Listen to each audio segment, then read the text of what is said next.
Good news updates చూద్దాం. గ్రామ ward సచివాలయ ఉద్యోగులకు ఏపీ ప్రభుత్వం శుభవార్త చెప్పింది. స్పౌజ్ గ్రౌండ్స్ పై అంతర్ జిల్లా బదిలీలకు అనుమతినిచ్చింది.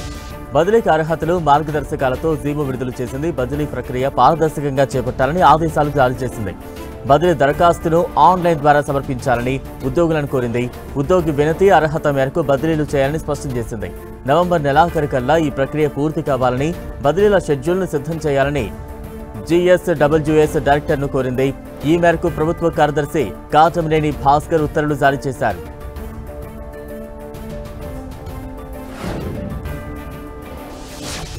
అయ్యప్ప భక్తులకు దక్షిణ మధ్య రైల్వే గుడ్ న్యూస్ ప్రకటించింది. ప్రయాణికుల రద్దీ దృష్ట్యా విశాఖపట్నం, కేరళలోని కొల్లం మధ్య 20 ప్రత్యేక రైళ్లను నడపనున్నట్టు తెలిపింది.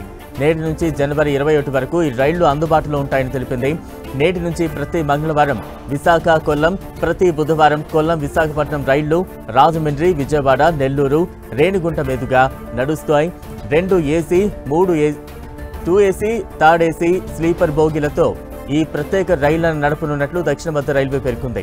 ముందస్తు రిజర్వేషన్ సదుపాయం కూడా ఉందని, ప్రయాణికులు ఈ అవకాశాన్ని సద్వినియోగం చేసుకోవాలని ఓ ప్రకటనలో తెలిపింది.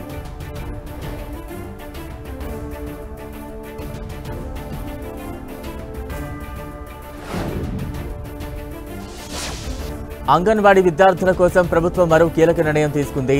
చిన్నారులకు రోజు 100 మిల్లీలీటర్ల విజయ పాలను పంపిణీ చేసే పైలట్ ప్రాజెక్టును రాష్ట్ర ప్రభుత్వం ప్రారంభించింది.